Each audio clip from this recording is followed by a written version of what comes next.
다윗은 이제 이스라엘의 공식적인 전 이스라엘의 왕이 되었습니다.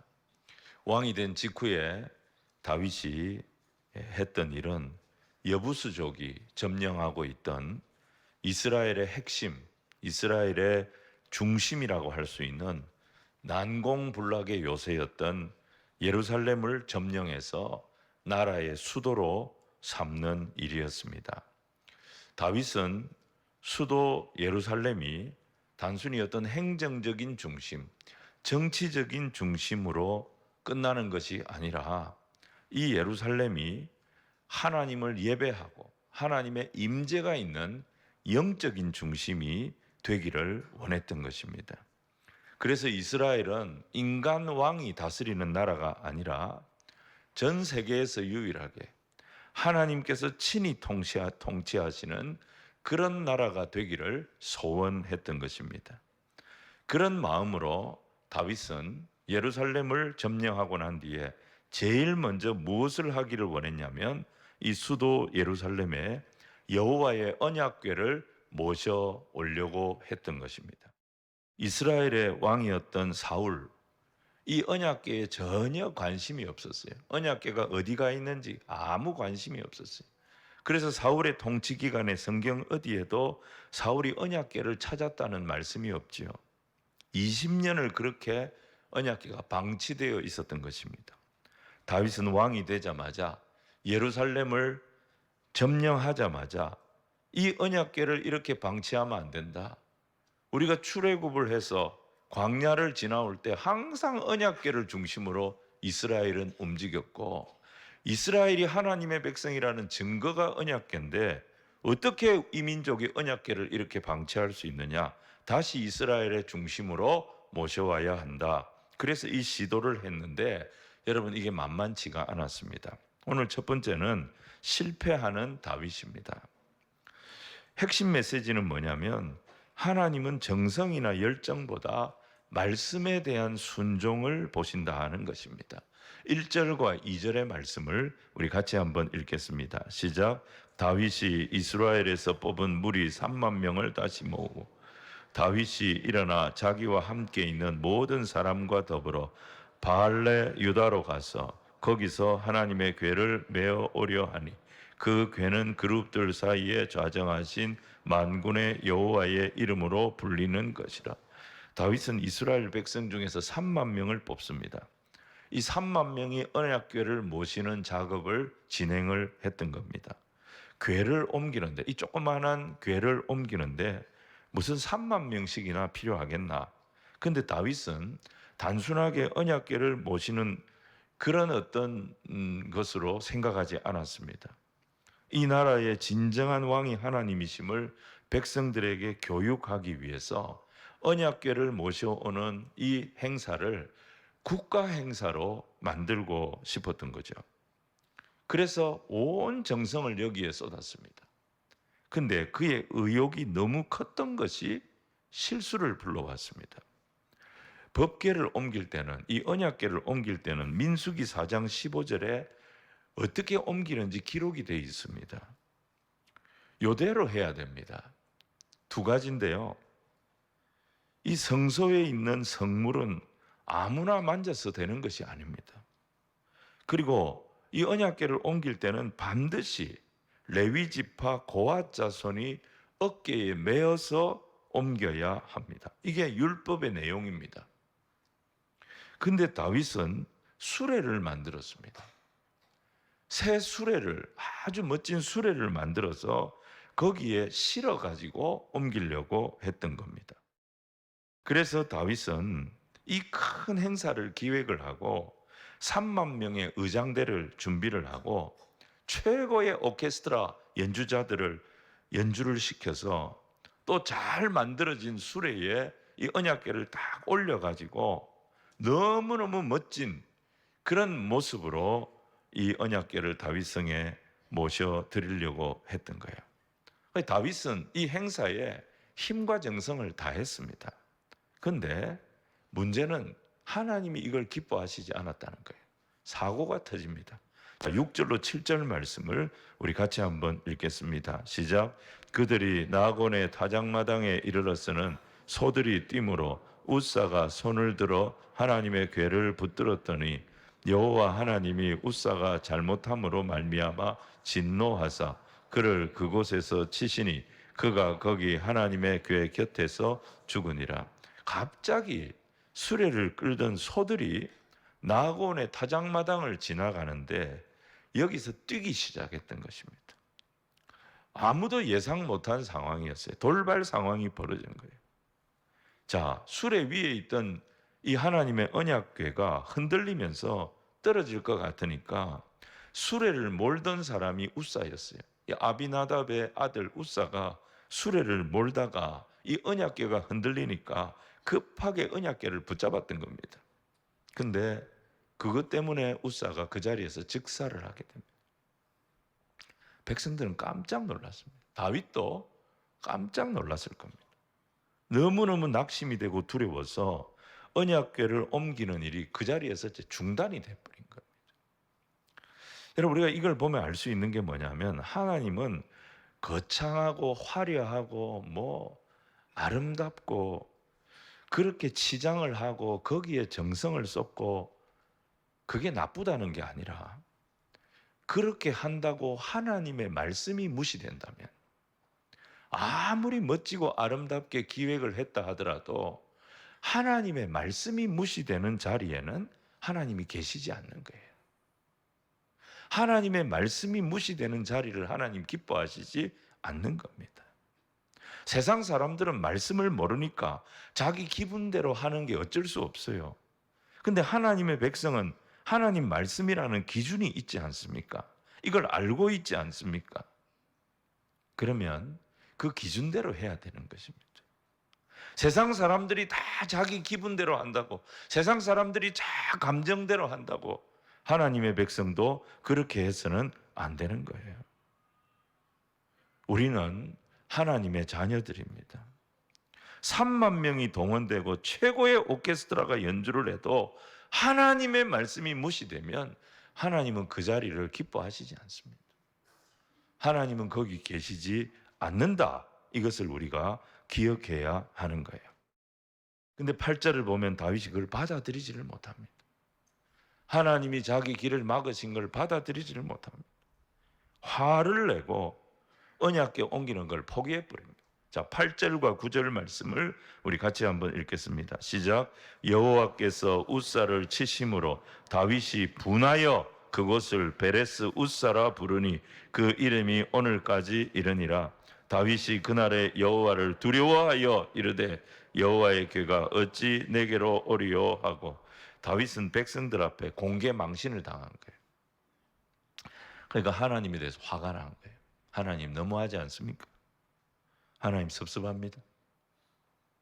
내가 하나님한테 잘하려고 얼마나 노력했는데 하나님 어떻게 이런 사고가 나서 내가 계획하고 하나님을 위해서 하려고 했던 일을 하나님이 이렇게 막으십니까?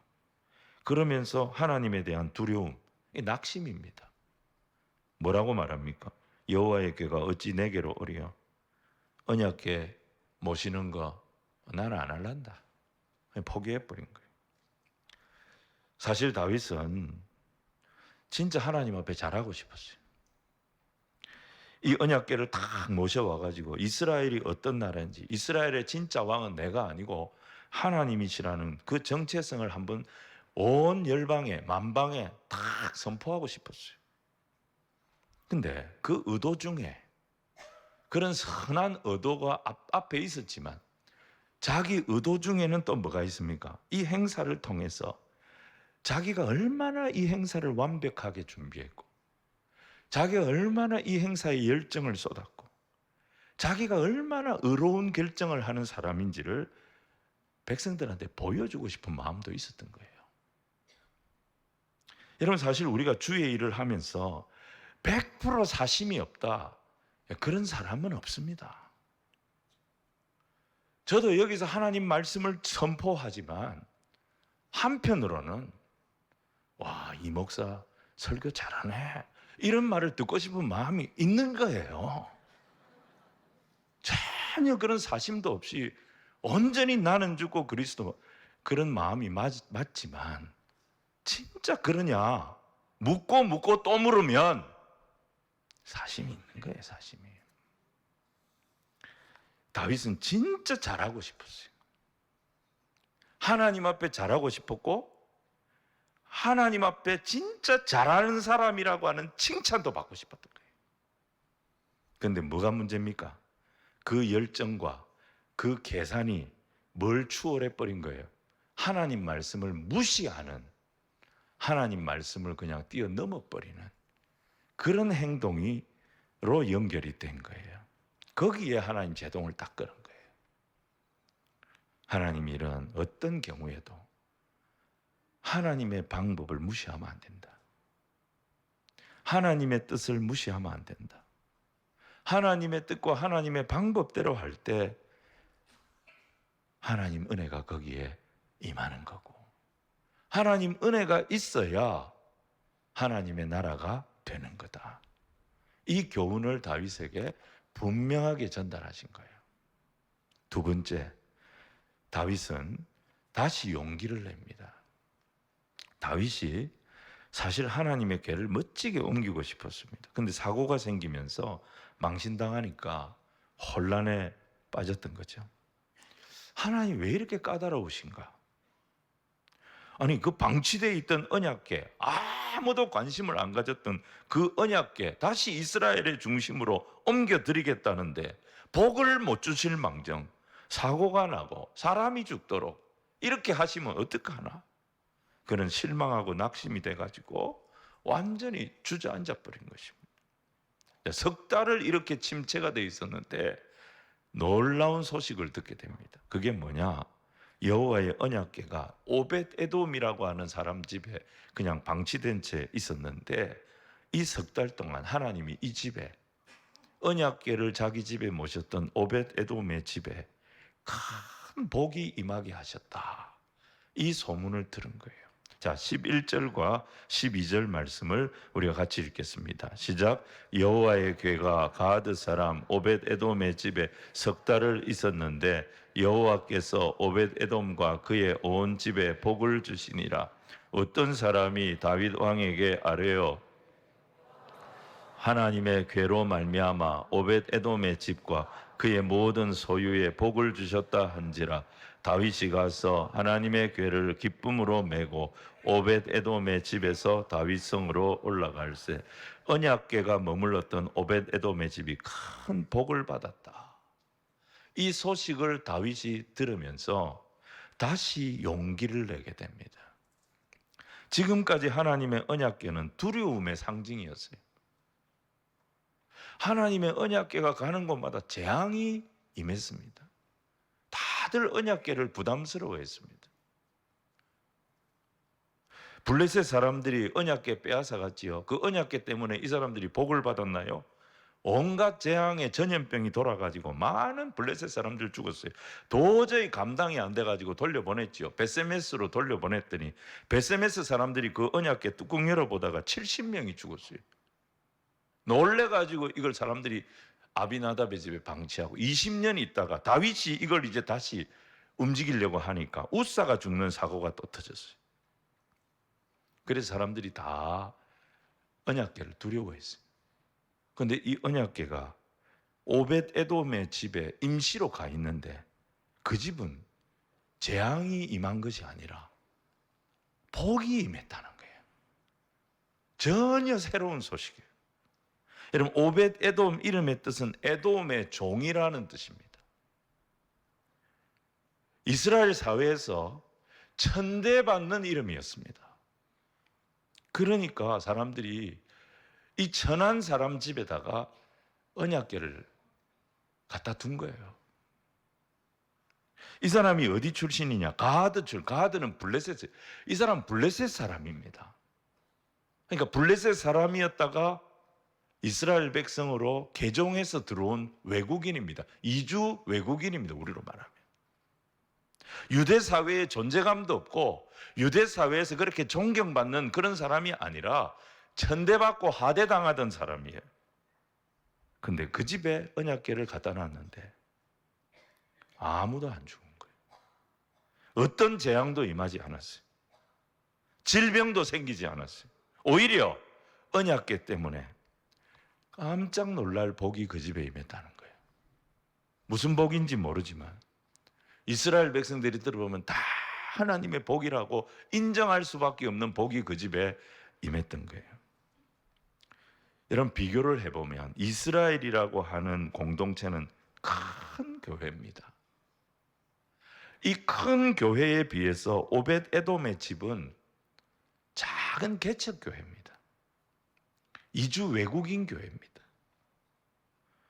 아무리 크고 화려한 교회라도 하나님 말씀대로 안 하면 하나님의 징계가 임하는데, 아무리 작고 볼품없는 교회라도, 이주 외국인 교회, 개척 교회라 힘이 없는 교회라 할지라도 하나님 말씀대로 했더니 그 교회에 복이 임하더라는 것입니다. 다윗이 그걸 보고 깨달은 거예요. 아무리 사람 보기에 좋아도, 아무리 내 생각에 좋아도 우리가 성경의 기준대로 해야 되는구나, 이걸 깨달은 거예요. 그래서 두 번째 궤를 옮길 때는 철저하게 말씀대로 합니다. 13절 말씀을 우리 같이 읽겠습니다. 시작. 여호와의 궤를 맨 사람들이 6걸음을 가매 다윗이 소와 살찐 송아지로 제사를 드리고, 다윗이 두 번째 궤를 옮길 때는요, 수레를 쓰지 않았습니다.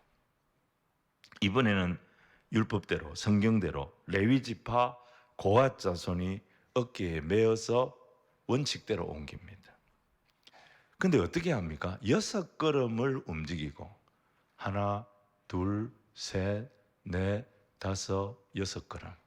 6걸음을 움직이고 난 뒤에 이들이 소를 잡아서 예배를 드립니다. 살찐 송아지를 드리며 피 흘림이 있는 예배를 드린 겁니다.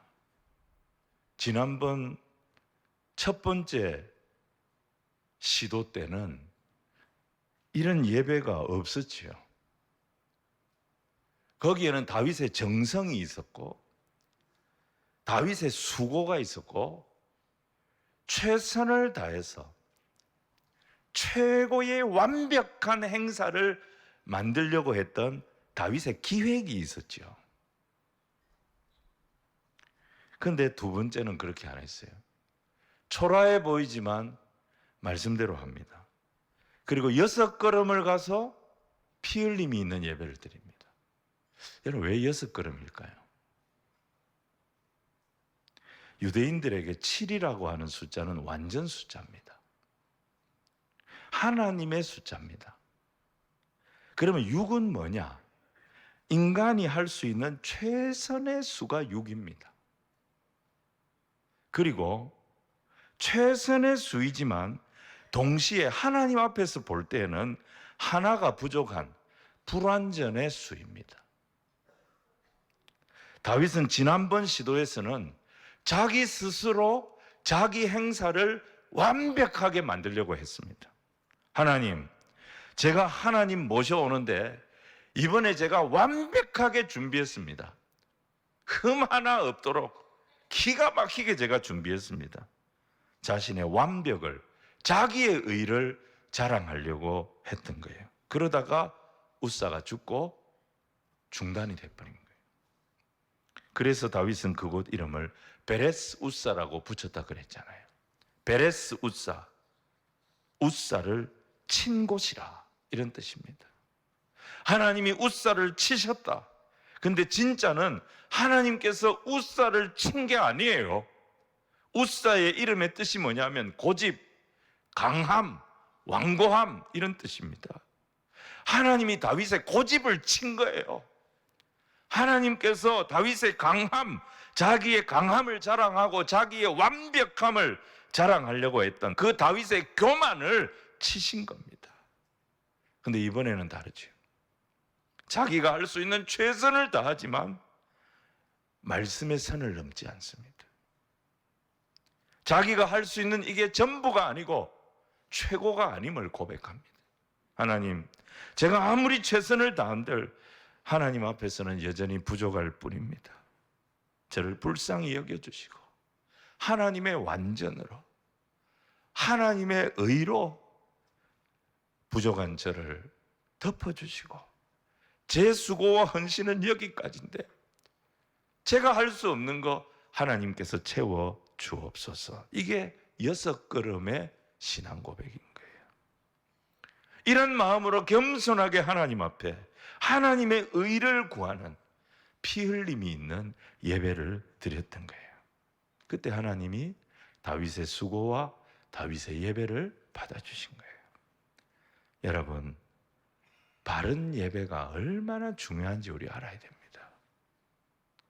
바른 예배는 재앙을 복으로 바꿔버립니다. 징계를 축복으로 바꿔버립니다. 우리가 바른 예배가 뭐죠? 내 의가 아니라 하나님의 의를 의지해서 드리는 예배가 바른 예배입니다. 보혈의 은혜로만 하나님 앞에 나갈 수 있다. 그래서 예수 십자가 붙잡고 드리는 예배가 바른 예배입니다. 십자가를 붙잡을 때, 험한 십자가, 거친 십자가, 피 묻은 십자가를 붙잡을 때 내 죄가 덮이게 되고 나를 향한 심판이 덮이게 되는 그런 은혜가 오늘 우리에게 임하게 되는 것입니다. 오늘 우리가 뭐가 그리 잘났습니까? 다윗은 자기가 잘났다 생각했어요. 그래서 하나님 앞에 서운해했습니다. 섭섭하다 그랬습니다. 자기가 진행해왔던 언약궤 옮기는 거 이제 안 한다 했습니다. 그게 교만이었어요. 다윗이 오벳 에돔을 보고 도전을 받은 거예요. 자기는 왕인데 오벳 에돔은 이주 외국인이에요. 근데 그 사람에게 하나님 은혜 베푸시는 걸 보고 자기가 정신을 차린 거예요. 그리고 바른 예배를 6걸음을 움직이고 바른 예배 드립니다. 보혈의 은혜를 의지합니다. 십자가를 의지합니다. 주님, 저는 아무것도 아닙니다. 보혈의 은혜를 구하며 겸손히 주님 앞에 나아갔더니 그 침체된 다윗을 다시 회복시켜 주셨고 무너진 다윗의 모든 계획이 하나님의 은혜 안에서 다 살아나게 해 주셨던 것입니다. 사랑하는 성도 여러분, 예수 보혈 의지하는 살아있는 예배가 주일마다 이곳에서 드려져서 하나님의 기쁨이 되는 모든 성도들 다 되시기를 주님 이름으로 축원을 드립니다. 말씀 정리하겠습니다. 다윗은 하나님을 향한 열심이 있었어요. 근데 아무리 열심이 좋아도 하나님 말씀을 무시한 열심은 하나님 기뻐하시지 않습니다. 웃사가 죽었고 민심이 요동이 되었고 자기가 계획했던 일 다 실패했어요. 다윗은 화가 났어요. 실망이 됐어요. 침체에 빠졌습니다. 근데 오벳 에돔의 집이 복받았던 소식 듣고 다시 용기를 내게 됩니다. 그리고 두 번째 궤를 옮길 때는 철저하게 하나님 말씀대로 합니다. 6걸음 움직이고 난 뒤에 하나님, 내가 최선 다하지만 내 최선은 여전히 한계가 있습니다. 하나님, 하나님의 의를 구합니다. 피 흘림이 있는 예배를 드렸을 때 그에게 말랐던 은혜가 다시 임하기 시작합니다. 찬송이 회복됩니다. 큰 기쁨으로, 주체할 수 없는 기쁨으로 그가 춤을 추며 하나님을 노래하게 되어집니다. 마음속에 있던 모든 상처와 낙심은 다 떨어져 나가고 새 마음이 되었던 겁니다. 열심보다 중요한 것이 하나님 말씀에 순종하는 것입니다. 나의 최선보다 중요한 것이 보혈의 공로를 의지하는 것입니다. 거기에 하나님의 은혜가 있고 하나님의 복이 임합니다. 하나님 말씀에 순종하고 말씀대로 나아가면 상처는 주의 은혜 안에서 치료됩니다. 불행했던 과거의 기억, 주의 은혜 안에서 다 치료됩니다. 자신감이 회복됩니다. 능력이 부어집니다. 내게 능력 주시는 자 안에서 내가 모든 것을 할 수 있느니라. 당당하게 고백하고 다시 일어나 주를 찬양하며 춤을 추며 믿음으로 살도록 인도하여 주실 것입니다. 건강한 주의 교회, 건강한 주의 백성이 되도록 도우실 것입니다. 이런 거룩한 주의 백성들 다 되시는 우리 성도들 되시기를 주님 이름으로 축원을 드립니다.